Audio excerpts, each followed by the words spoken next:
Chuggalos! Welcome to episode 246 of the Brew Crew podcast. And you're probably going to be asking yourself, Matt, where's JT? How can we do a full episode without him? Well, I'm going to tell you this. I think I have enough on tap for us this episode that we can get that shorts, ridiculous stuff out of here, and I can carry a full episode by myself.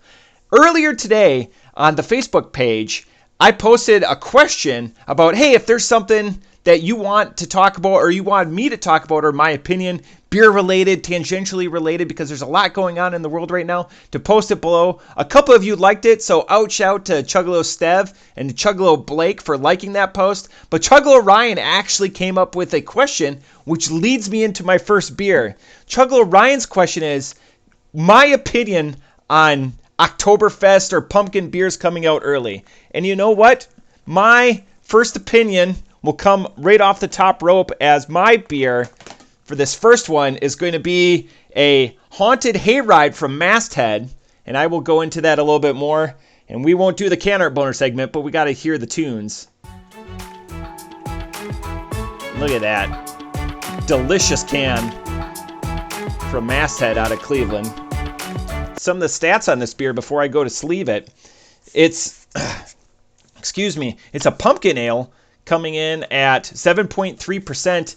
And we'll get into Masthead. You can find out more about them at mastheadbrewing.com. But I'm going to crack this immediately because I'm not going with a starter beer today. So anyways, JT is off gallivanting the globe and doing important things. So the podcast still has to go on. It's always my big thing I'm conscientious about when I do these solo episodes, is when I take time to consume that dead air that, bothers me when I listen to other people's podcasts. Typically, it's not solo endeavors, but multiple people commenting on, the topic of the day. So Oktoberfest Beers. So they're starting to creep out and come out in July. What are my thoughts? Fall is famously my favorite time for beer. I love Oktoberfest. I love pumpkin beers. I love it all. About it coming out earlier, and there's going to be a reason I am doing 2 Oktoberfest beers on this episode, because last episode it was my beer submission. So then this week, and then next week will probably be JT's, or however we work it. Soon we're going to be into October, and we're going to be out of the Oktoberfest season typically, even though you can drink them with impunity whenever you want to. But I like when they come out. I feel like I don't get enough of them because my fridge is chock full of sours and IPAs. So I like that it prompts me to drink them, and I need to drink them more. So I'm going to probably be in the minority because there's other individuals I know out there, and this is going to be the hot button issue. And I hope that you put your comments below and we celebrate either if you like them coming out when they do, or if you don't like them coming out. But I'm firmly in the camp. I'm fine with them coming out in July. I like them. Now, typically I would rate pumpkin ales above a Marzen, for instance, but I really like that they come out when they do, because it gives me more time to enjoy them instead of like a month-long window. And I'm wondering, for like the production's sake, if that's a harder target to hit and they try to do it quarterly rather than monthly, because I know there are some beer releases, again, back to those beer calendars that JT and I always talk about, that we love when breweries put them out. You can go to their website. You can find out when something is going to be released, when it's going to be available, when it's going to be at the brewery. All of that, especially if you support your local brewers or just go brewers. So anyways, I'm probably going to be in the minority there because there's a lot of individuals that, don't like, it's the whole Christmas Mariah Carey thing. We don't wait till, the day after Thanksgiving for all that stuff to hit. It starts hitting, and then people miss out on Thanksgiving. It's all there. It's just where you choose to look for that. So that's my opinion on that. We'll have to probably get JT's because I'm sure he's got thoughts. Speaking of where we are in the world, it was just the NFL kickoff. We record this on Monday, just this last week on Sunday. Well, technically Thursday, but you know what I mean. Everyone's teams were playing on Sunday, with apologies to the Thursday and Monday night game. And today is actually 9/11. And I'd be remiss if I didn't say it's the 22nd anniversary of 9/11, the attacks that happened in New York, D.C., and in Pennsylvania. And It's ironic that JT and I share veterans where we both have served. I'm continuing to serve. I signed up for the military 3 weeks before September 11th happened. And it's crazy how much my life changed based on those events.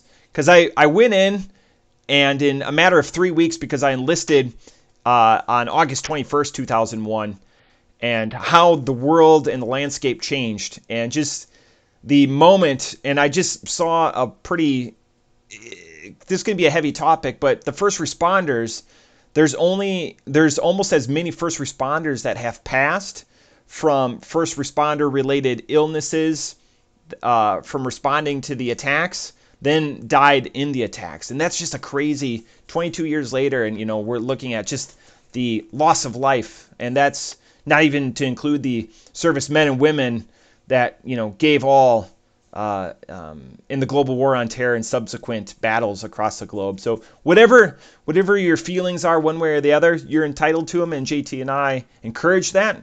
But definitely a moment and to, tip a beer for those individuals directly affected affected by those events. All right. Lots of stuff to talk about today. But the Packers beat the Bears, so that's all we care about. So go Pack, go. The Bears still suck.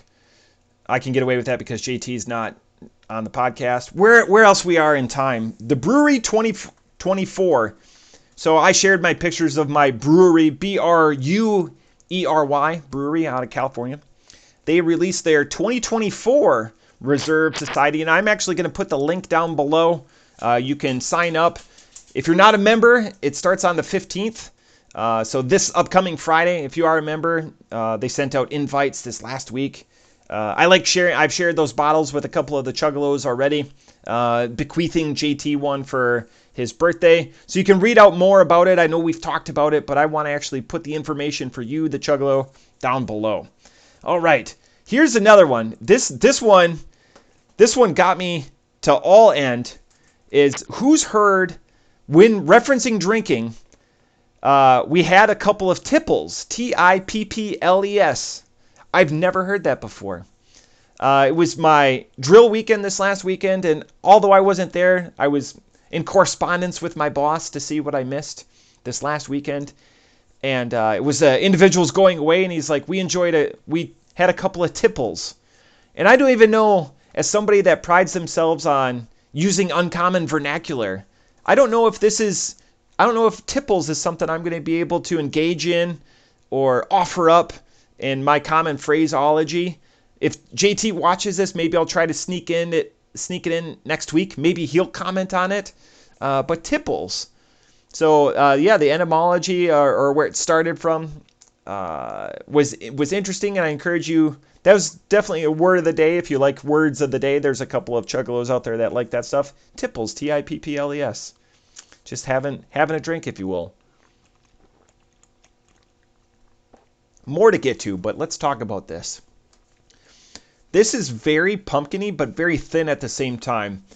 I like, when it comes to pumpkin beers, most of them made with yam, whatever.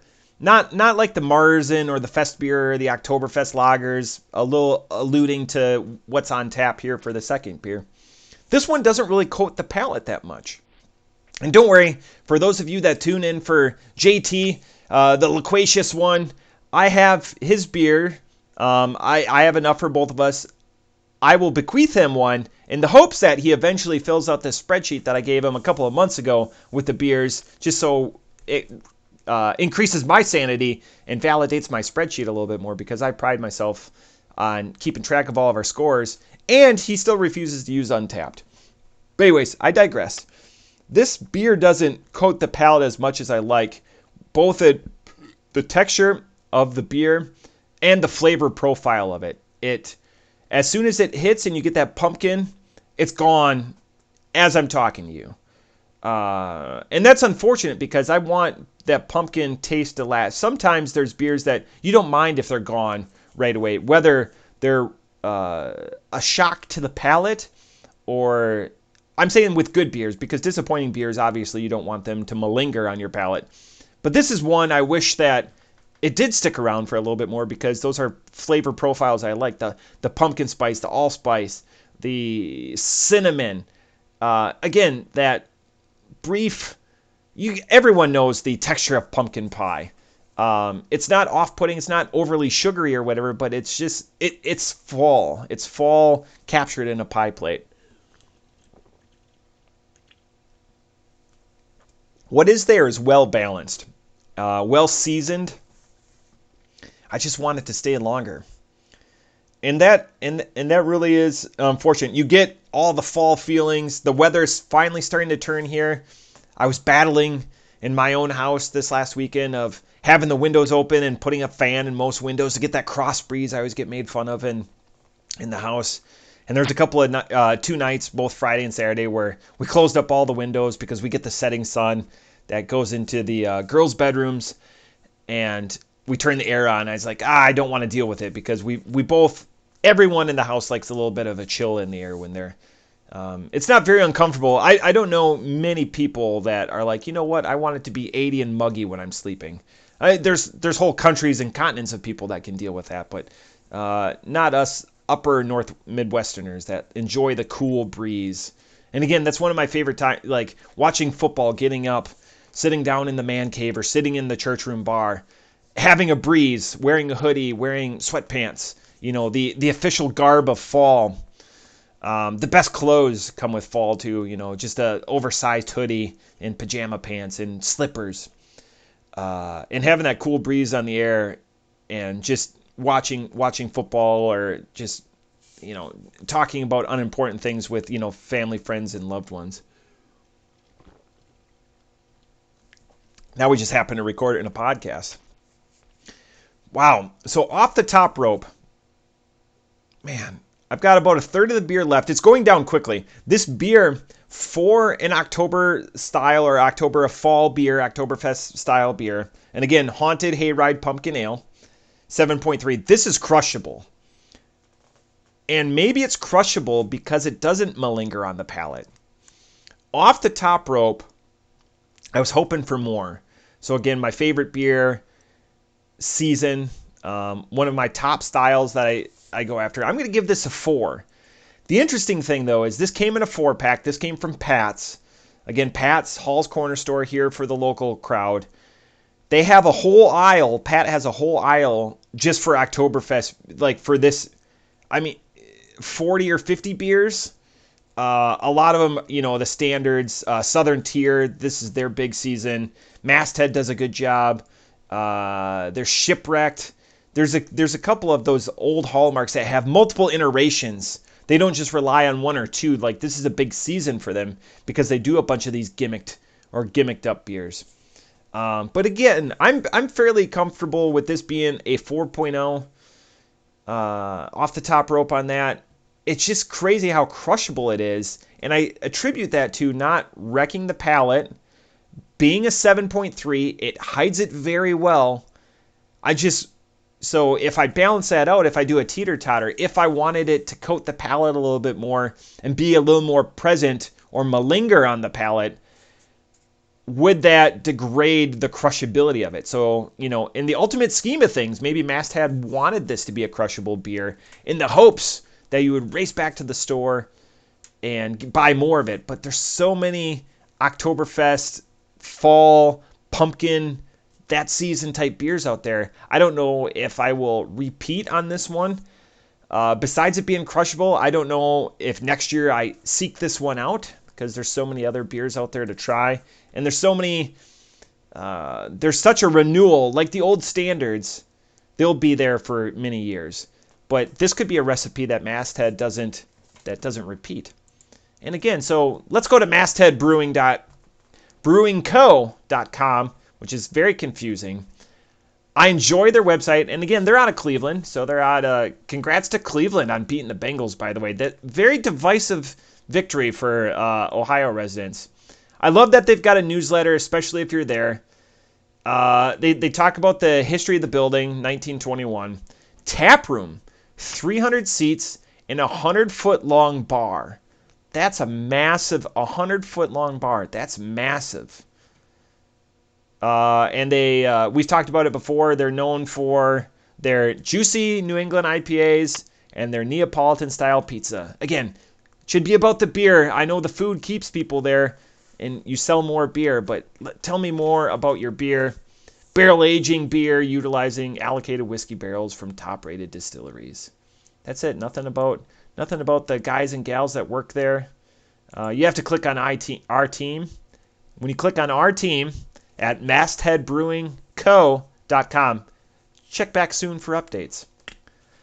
You will bet I will check back soon-ish, and hopefully you guys update that. But because I want to know more of the history or whatever. That's what I'm after. It doesn't put butts in.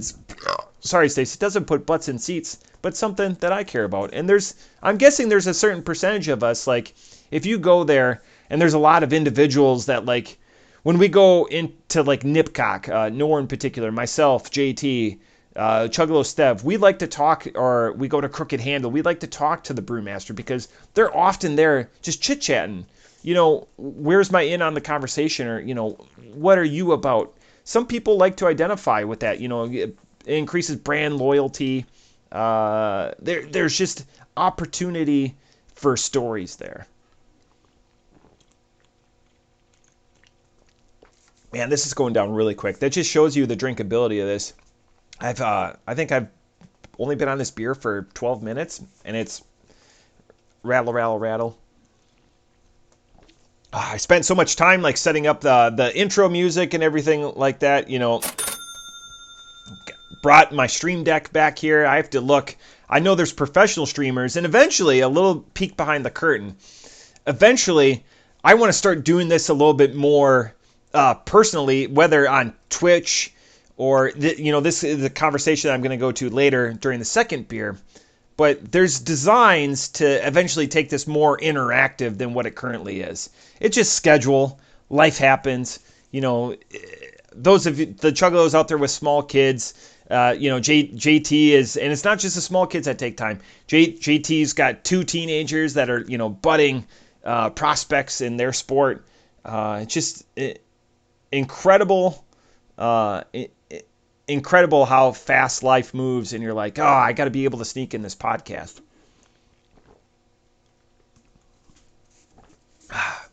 That beer's done. I will say, and there's one thing when we're talking about breweries and everything, if I could just digress and just pump the brakes, especially as we get to the NFL season. These breweries that post, so on the Brew Crew podcast page on Facebook, which is very interactive, breweries on there, I was just scrolling through, I was looking through conversation prompts, stuff to talk about on the podcast today, and one of them, 5 different breweries that we follow, were posting what games were going to be on in the brewery. Ingenious. The smallest thing, it only took, the staff, the front of house staff, the brewmaster, the business manager, whoever decided to do it at these 5 different breweries. It only took you 30 seconds. But one, you committed to a game, so you've already established, so no one's fighting over, or hopefully no one's fighting over the remote when you get to the brewery. But 2, you're bringing in those fandoms. So then it turns into, do you play a Seattle game, or like, where's a team with a small fandom, or like a couple of the breweries were, the 49ers, Steelers, big fan bases that are wide reaching. And these breweries, I will say, were from around the country. But it was awesome to see that they got that out there in the open. Because, again, you want to diffuse what you can before the brewery. So, like, if I'm a Packer fan, if they're not playing it at the brewery, but I'm going out, I'm not going to go there if I see that. I'm not going to go there expecting to be able to watch the Packer game. We're going to put a push pin in that while I open the second beer, which my wife brought back from her Wisconsin trip. And I got to bring up my camera to make sure. This is MC Hammerschlagen, and from Eagle Park. And I will go into that.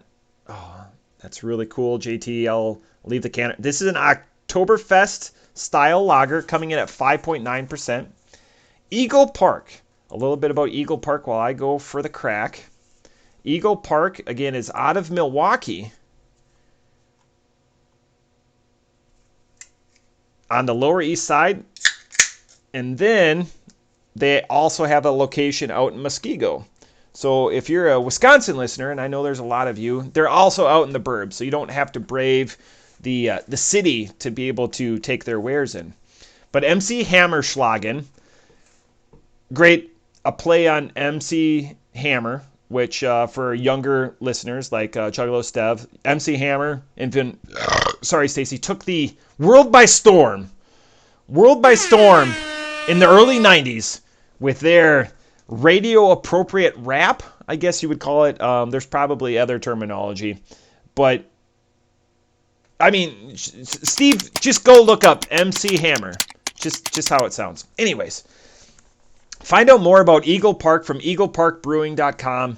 And again, the hallmark of the website that I like, when you first log into the website, it's got like that video montage that you can click through. It's not in its own window, but it's like the banner, if you will, but it's a full screen banner.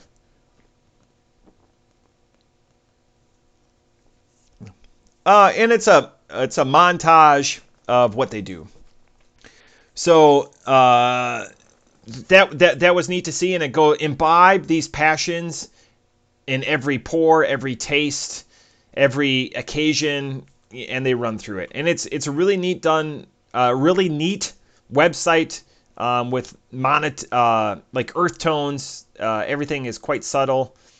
And again, it's got the tap room menus, beer finder, membership. I didn't even know membership. I didn't even pre-produce this. Member program. I'm liking it. $100 a year. This is what the membership program gets you. $1 off full pours of beer, subject to rare limitations. $1 off beer flights, gross. $1 off house cocktails. You could make this up. Like, if this is going to be your haunt. I love memberships. I love gimmicks. I love making people feel like they're included. They're a part of the team.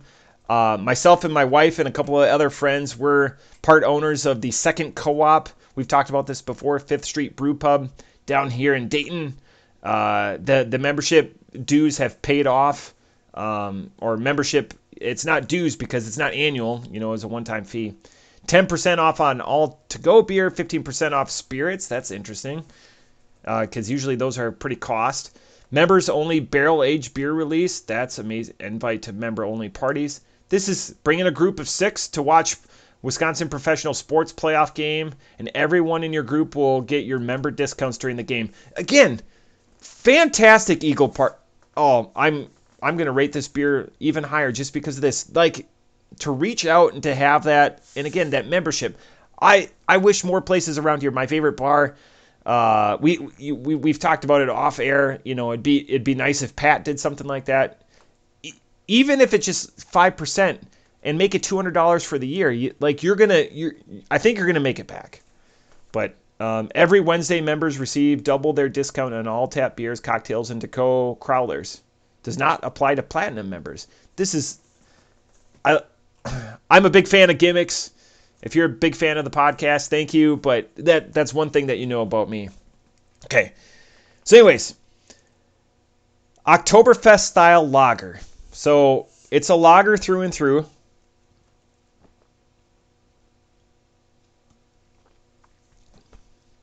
Crisp, autumnal. That's going to be the word. Right up there with Tipple is autumnal. It tastes like fall. I feel like I should be raking leaves. I feel like I should be wearing a flannel. Took me a while to get there. Autumnal, but I couldn't come up with flannel. Shame on me. But no other like hallmarks, no other gimmicks. It tastes like how it should. There's no adjuncts in it. It's a lager, but like in a Marzen or a fest beer style. I'm going to ruminate on this because we were talking about posting games. And again, that's just the important thing to do. So back before kids. So our oldest is 7. And back before this bar that I told you guys all about, 5th Street Brew Pub, one of my fondest memories of living here in Ohio for upcoming on 12 years. A month in the future, it will be our 12-year anniversary of living in Ohio. We would go to Fifth Street Brew Pub, and they had the ticket. And I understand, and we can talk about this because JT gets very upset with sports rights and privileges and stuff like that, and my nose is itchy. And I realize I do that a lot on the podcast. My nose itches. So I try not to. I'm conscious of it, so I'm trying to limit it. But our bar, it was a small bar. They had food, but they paid for the ticket, and they had 12 screens. So in our group of friends that we would go out with, and they're dinks, dual income, no kids. You had a Browns fan, a Bengals fan, 2 Packers fans, and we could sit, and they had 3 TVs on the same wall. And the food was great. The beer was excellent as they were growing into their own. Because for the longest time, they weren't brewing their own. They were setting it up, and they were leasing out the taps or Nipcock. They were gypsy brewing. And it was just an awesome opportunity. So, like Stacy and I, we'll look at each other from time to time because we haven't done this for a while. Go out and party like we used to for NFL Sunday. But we would go out and have a couple of drinks, eat food, watch all of our games because they were playing at noon, wear our jerseys, then we would go down to Warped Wing. And it was amazing. And those times, even though we haven't done it, I remember we took our oldest, who's again 7, and she would be in her car seat because she would nap during most of it. And we would take turns holding her if she woke up or whatever. Mostly Stacy, because she's the godsend of the relationship for sure. And we look back, and those times feel like they were only 2-3 years ago, and now they were at closest 6-7 years ago because they got rid of the ticket at this bar.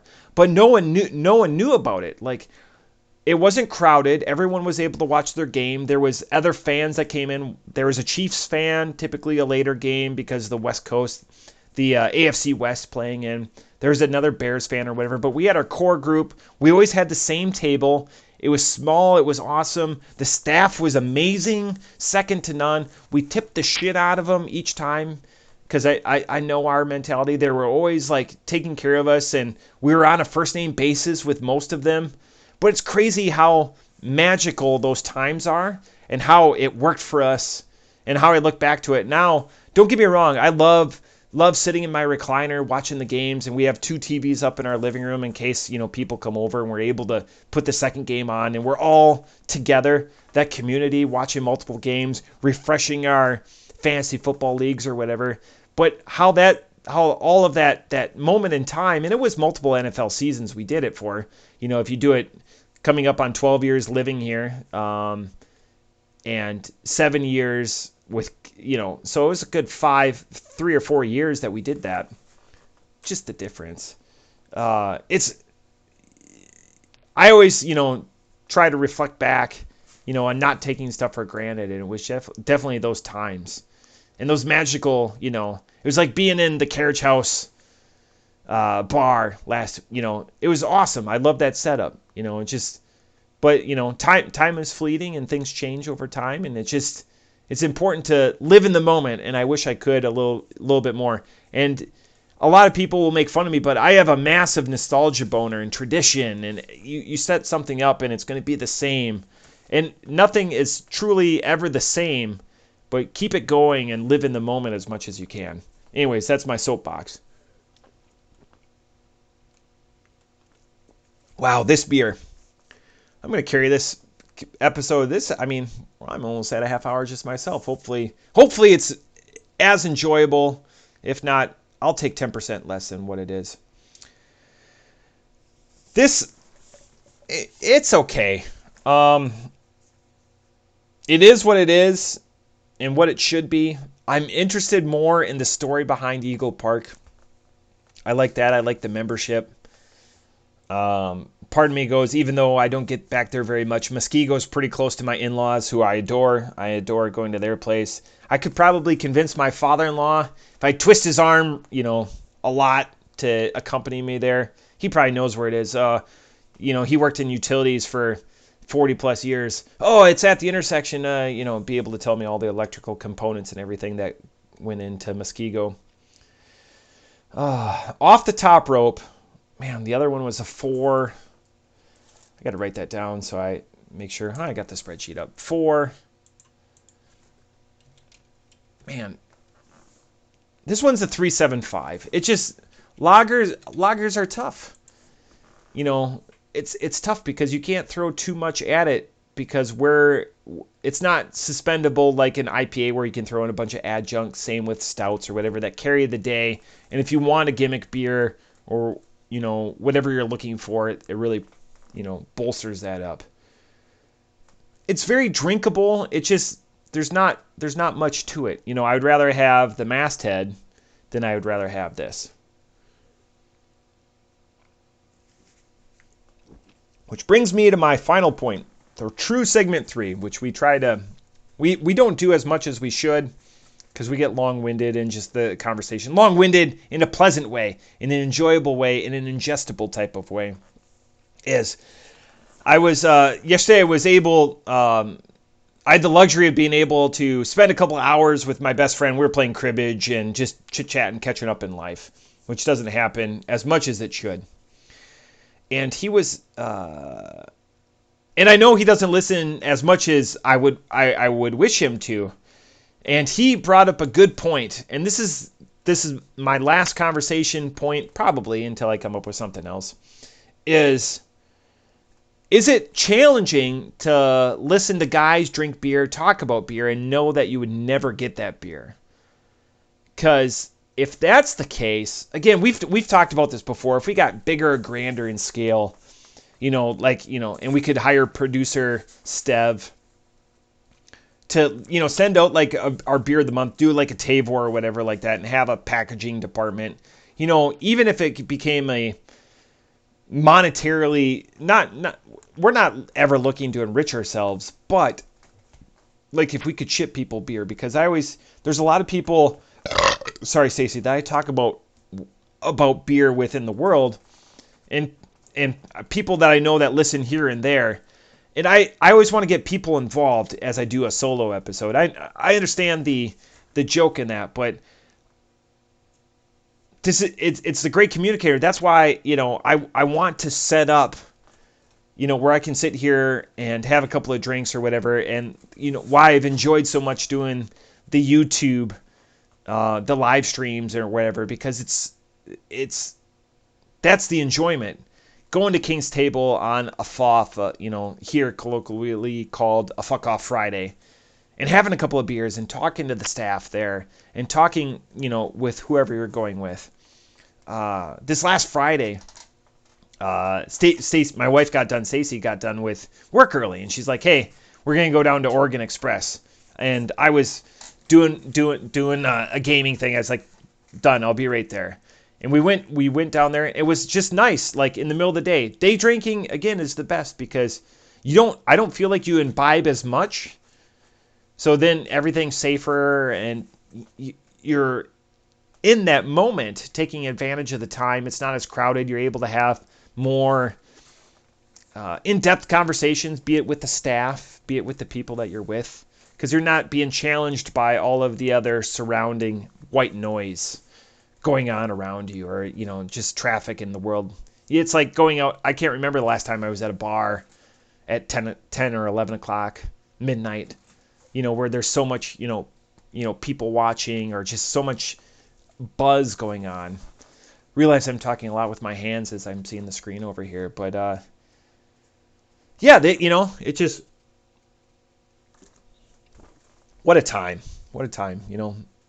Being 40, having smallish kids, trying to run a podcast empire, a budding podcast empire. But again, appreciate all the questions, comments, and everything that comes in appropriately. I know I had to readjust the volume, so Chuggalo Dave will let me know if the volumes were on because I was, trying to pre-produce and everything like that. Throw a little bit of excitement in it with I got on long tangents or whatever, so I didn't get to use the Stream Deck as much as I wanted to. Gotta make it worth it. But I got that intro song, so I'm gonna have to see what JT thinks about that. But that's it for episode 246. That's a meaty episode. One guy just carrying it. One guy, 2 beers, no warm up. That's it. If you have comments, again, I'm gonna leave the brewery stuff down below in the YouTube. I'll throw it on the Facebook too once that gets uploaded. But yeah, I appreciate your comments, your interactions. I know Chuggalo Mom, Chuggalo Stev are carrying it. Royce hasn't liked our post since. But again, Royce, I don't know. I'm just curious. I want to know how we organically got you onto the episode. But that's it for 246. We're gonna play the outro music. But again, let your comments below. Please like, subscribe, share, whatever. Word of mouth helps us keep going. Thank you. We do this for you. Cheers.